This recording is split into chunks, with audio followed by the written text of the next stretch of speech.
Welcome back to the Charismatic Voice.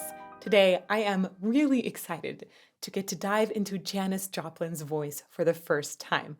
I've heard so many great things about her, and I just feel like she's going to have a voice that I thoroughly enjoy. So, big shout out of thanks to our patrons for choosing today's performance. Let's get to it.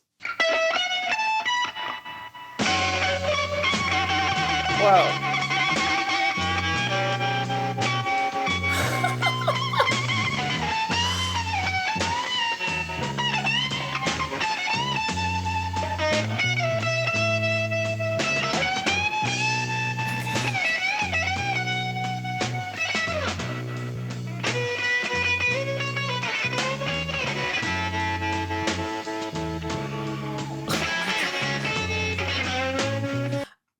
I thought she was going to have a voice that I would really enjoy, and that might still be the case, but holy crap, this intro on the guitar, it is gnarly and but it makes me feel like cringy in a good kind of way because of the pitch bending. It's just it makes my skin prickle with some sort of fascinated delight. So we're gonna go back to the beginning. This is really cool. Oh my gosh, who is this player?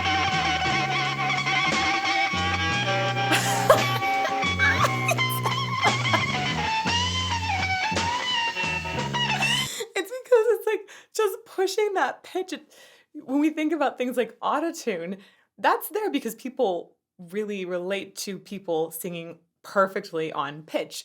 Sometimes that's considered better singing. Most of the time, that's considered better singing, but we can talk about that another time and how expression should sometimes bend the pitch. This is super, super expressive and so pushing the boundaries of what we consider good pitch. Not to mention that chord. Gosh.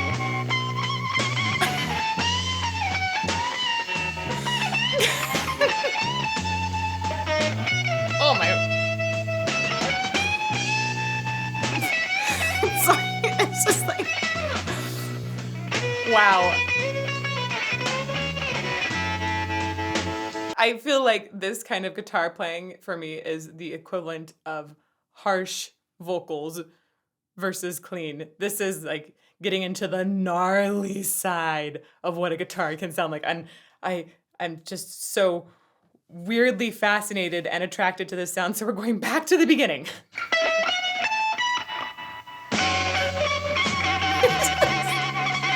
Okay. Oh my gosh, I'm sorry.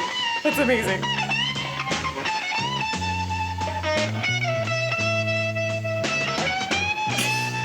So bendy. Oh my gosh.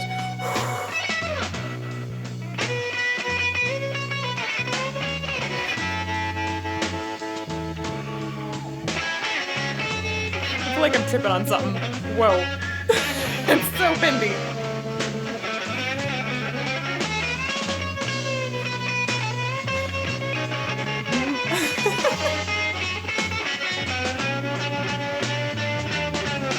I think he's spending way more time between pitches than actually on them. That is just so nuts. I guess this is Big Brother and the holding company that's going to be performing with Janis. So anyhow, let's keep going.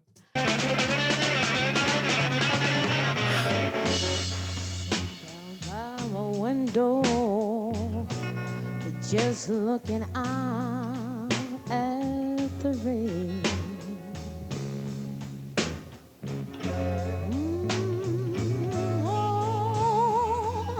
Sitting down by my window, just looking out at the rain.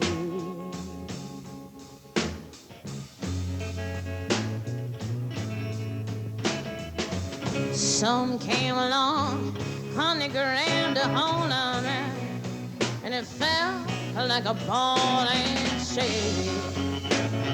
Whoa. She has got so much nasal focus in her sound, but the way that she was able to pare down the volume yet keep that intensity and still had that incredible focus was just that was really, really cool. Also, wow, she is so close to her microphone. I'm excited to see her face a little more at different times. Honestly, her hair is covering her up so much, it's kind of actually hard to see what she's doing. But it was really cool to hear that beginning and hear the way she sort of cinched up to the microphone, adjusting to the sound. That tells me that this is actually the audio track from this performance. I loved hearing that. We're gonna go back like, whoa, she's so close to the microphone there. Let's go back a little bit. Oh my gosh, that fits Down by my window, just looking out at the rain.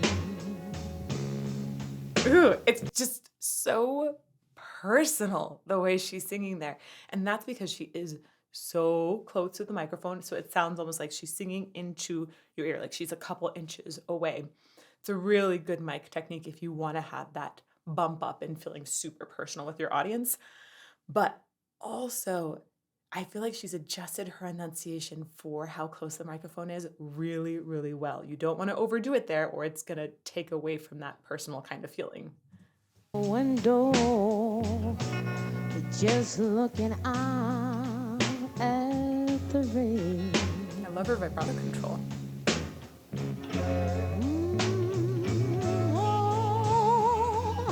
Sitting down by my window, just looking out at the rain. Oh my gosh. I feel like she is reeling us in right now. Some came along, honey grand to hold on me, and it felt like a ball and shady. So when I've heard about Janis Joplin, I've often heard people refer to sort of a lower toned kind of female. And I kept thinking that she would have this really round and dark sound. And instead, while we have some lower pitches, she actually has so much forward focus. There's a certain brightness that is on her tone as well. So it's almost one of the brightest sounds that I feel like I've heard from what would be like a fundamentally dark tone. So where she's creating the sound back here, and I would imagine just the way that her genetics have created her particular set of vocal cords, that and the spaciousness here feels like it could be just super dark, velvety, right? But then it gets all of this forward focus. So she's really directing the sound to the mask and this area through her nose, and that tends to make these brighter overtones. If we take a look at it like in a spectrogram or something like that, we just see a brighter area, and that's what creates this sort of rawr kind of sound that you hear. Came along, honey grand to hold on There's me, an edge on that, and but it's a very felt quiet like a edge at the ball same time. and shady. Whoa, where's that gonna go?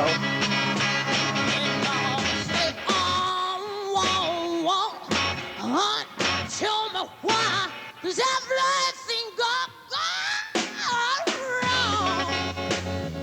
I said, people, honey, all go wrong, yeah. And all said, honey, tell me why does everything go wrong? Wow. Wow, there's a wild creativity in her sound and style that reminds me a little bit of Led Zeppelin. But she's also just got her own thing going on here, and it's like absolutely unleashed. She's wild. Oh my gosh. The way she's going up, and it's also not incredibly loud, but it feels like it's just this bottled intensity that's got so much direction. But then you see her just sort of also thrashing at times. It's whoa. Some came along, honey grand to hold It's great on focus me, on the lower part. and it felt like a ball and shade. Now that I know where she can go with it. When I ride,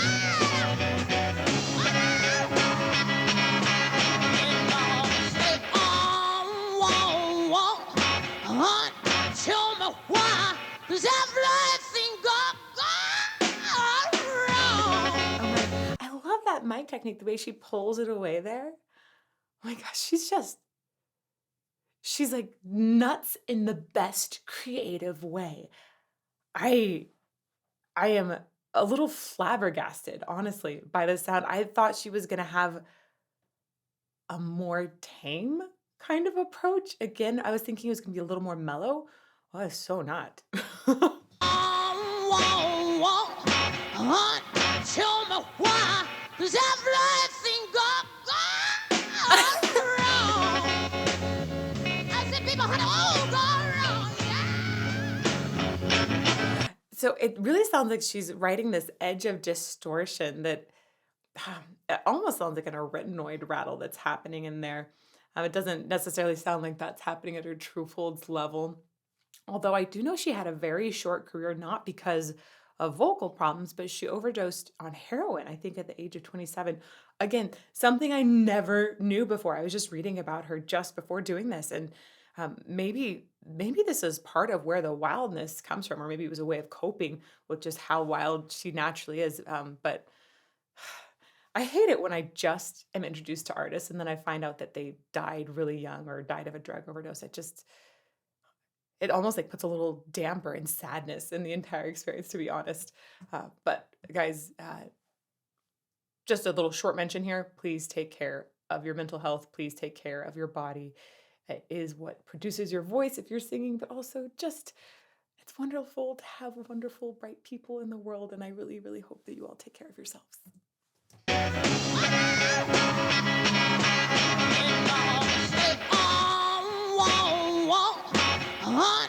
Tell me why does everything go wrong? I said, people, honey, go wrong. Yeah. Wow. Thank you, videographer, for zooming in here. This is fun.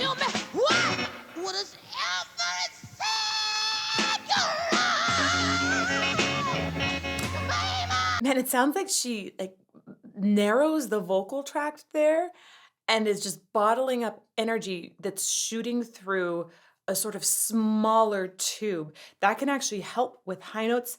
It helps sort of equalize some of the pressure that's happening in there. There's a lot of air pressure that you have to manage as a singer. And the way that she sounds like she sort of compresses things in there really, I think, contributes to this very signature, unique sound. Wow. It's not, when you just stop and listen to that, maybe outside of this genre, I don't know if I would ever just hear that and say, ooh, that's a pretty sound. And that just goes to say that you don't have to have a pretty sound to have a fantastic voice.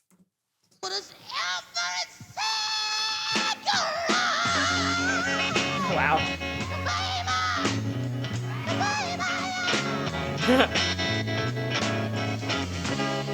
We hear you going to tea.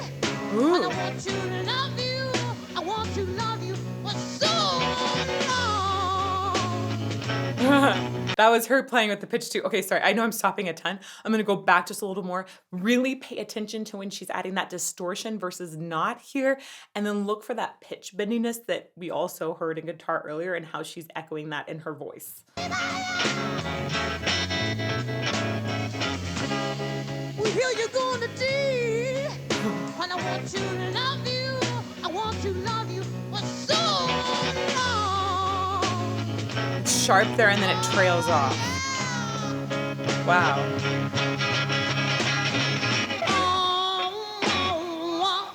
Honey, it ain't fair. Honey, it ain't fair. What do you do? I said, honey, what you doing to me? No, no, no. And I said, honey, it ain't fair. Oh, baby, it ain't fair. What do you do? I got it, no, no.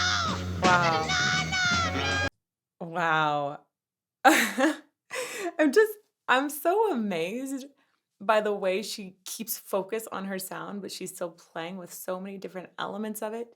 She keeps that focus there, whether she's singing completely clean or adding a little bit of distortion into that entire chain. And it's just amazing how much expression she is packing in. It's like mind boggling. It feels so instinctual from her.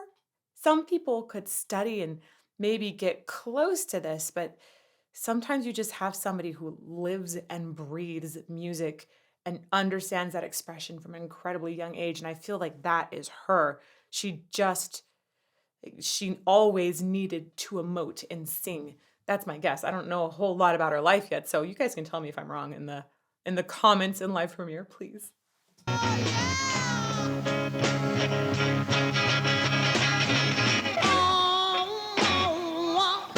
So much fun. It ain't fair, honey, it ain't fair. What do you do? I said, honey, what you doing to me? No, no, no. And no, say, honey, it ain't fair. Oh, baby, it ain't fair. What do you do? I got it, no, no. I got it, no, no. So what she's doing is she's like actually going up into head voice here, but she's just keeping it like thin and focused at the same time. She's not going into an airy head voice like a lot of people today, I think, especially in contemporary singing, will often associate head voice as a more airy sound. It doesn't have to be. You can look at opera and see that head voice can sometimes be very, very powerful and very, very focused. She's got a very focused head voice here that she's adding distortion to. And that's just really, really cool for me to hear because normally I hear that when somebody is singing in their chest voice and really belting down lower. This has got that edge and a higher range. What do you do? I got it, no, no. I got it, no, no, no. Like I would make that equivalent to the way that some men will sing in their falsetto with extra distortion there. Like even Judas Priest, if I were to kind of go back to that sound, there's a similarity here in that production. What do you do? I got it, no, no. I got it, no, no, no. Here you gonna do. Wow. I want to love you, love you. That's all I could do. Gosh. But I'm mad, and I'm gonna tell you, baby. Yeah. Sitting down by my window. Nice. I love the way when she came back down here, she refocused her sound, got closer to the microphone as well, because just by nature, usually higher pitches are going to be a little bit louder. It kind of depends on when you switch registers as well, but in general, higher pitches are going to be louder, so it's better to be further away from the microphone. And then when she gets down to this lower part, she's bringing that intensity back to us. We don't want to just totally drop the energy of the line.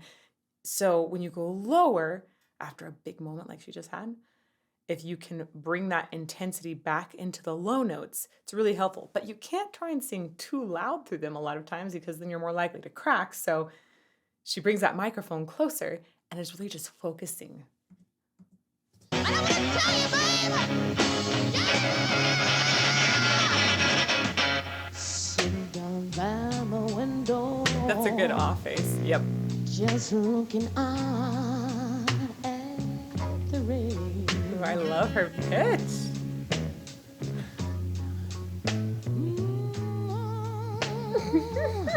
Sitting down by my window, just looking out at the rain. Oh, man. I once had a coach who I shadowed for a while and worked with for a while, and he used to say, great singers don't make pretty faces. I think she makes some really ugly faces sometimes, and that's great because we are expressing some very ugly feelings sometimes. And right now, I mean, there's this story about essentially being chained to a man and just what that's dragging her through. You can tell that she is in this story and her face is reflecting what she's feeling. And then the voice reflects that as well. It's just so natural for whatever you're feeling on the outside and in your face, you're going to hear that echo in the sound that you produce vocally. My window, just looking out at the rain.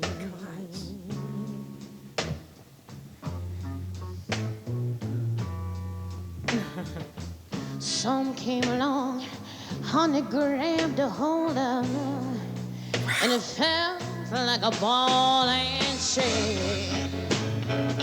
When all right here comes the lady. Go back a little bit. I think she's even like rolled her lips on the microphone. That's how close she is. 100 grams to hold up. Now you can see it push against in there. Wow, like it's a close. ball and Don't get closer. when all right here comes the lady time now. And all say, oh, honey, on this can't be, when on this can't be there.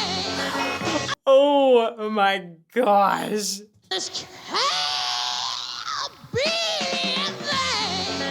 Ooh. Ooh, I want to listen to that one more time. When on this can't be there. It almost sounds like she lets the distortion get in so much into the sound that by the end of it, it's like shut down the true pitch that's created underneath. So if you sort of divide in your vocal tract, there are different things that can be considered sound sources that are creating the sound. Your pitch is created by your true vocal folds. When they go wacka, wacka, wacka, they create a pitch. They oscillate, meaning there's a regular repetition, and that creates a sound wave that we perceive as pitch. There's a lot of reasons why they are particularly structured in this way, how they're able to do that. None of the other sound sources create a true pitch the way our vocal folds do. But those other sound sources are actually above the true vocal folds in the vocal tract. And you can sort of like constrain the area. And if you haven't ever seen what this looks like, we do have a video where we stuck a camera down Will Ramis's throat, and you can see how he constrains this upper part of his vocal tract. And there are so many different anatomical pieces that can then come together in this area. And it sounds almost like she's constrained something high enough that it actually maybe shuts down the airflow for a little bit. So then that would make it so that the true vocal folds couldn't continue the pitch anymore there. This, of course, I would need to really see inside of her throat or ask her a lot about how it's feeling to know this for sure. But just from hearing it, that's what it sounds like to me.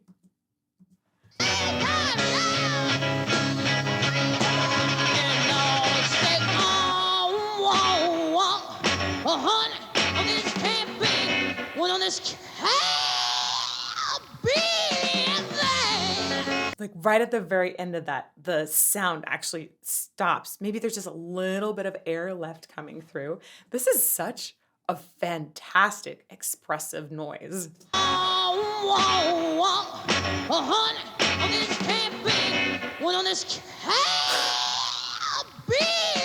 I mean, it makes my stomach flex somehow. Like I'm responding physically to what sound she is making. That's amazing.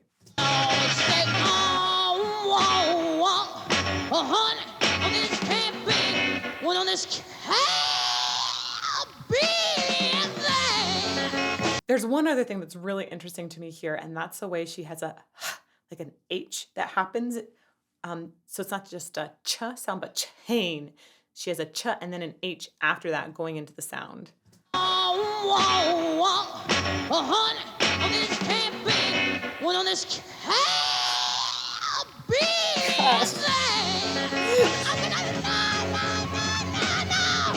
Oh my gosh.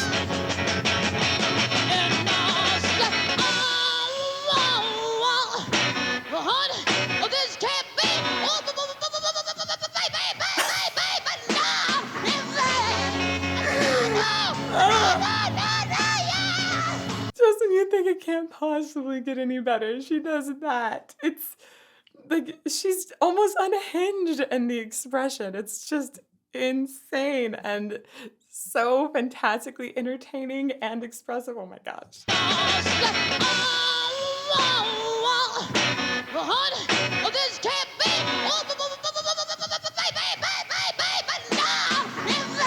Oh my gosh. We're gonna go back one more time.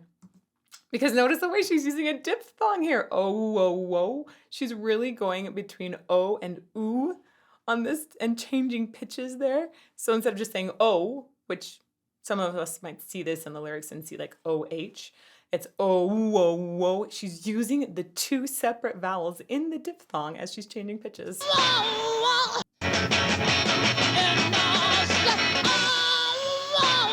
It's so clear. It's an amazing diphthong usage.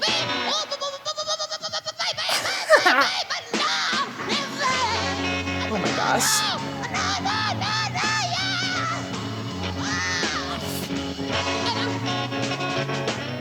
And I want somebody to tell me, come on. Tell me why. What tell me why? Oh, people, tell me why love. Honey, why love is like. Well, it's like a ball and in a chain.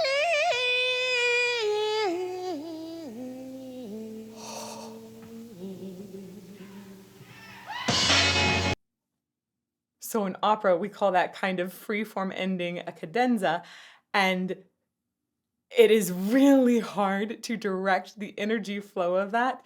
And when you're coming down off of a big high like that, finding a way to sort of loop the audience in with you and take them along in that story it takes a lot of work. It takes a lot of perfecting, and wow, she just did that so insanely well. I'm gonna go back one more time to hear. Well, let's be honest, I'm probably gonna go back a few times to hear. And I want somebody to tell me, come on. Tell me why. What tell me why? Oh, people, tell me why love. Honey, what love is like. Well, it's like a ball and in a chain.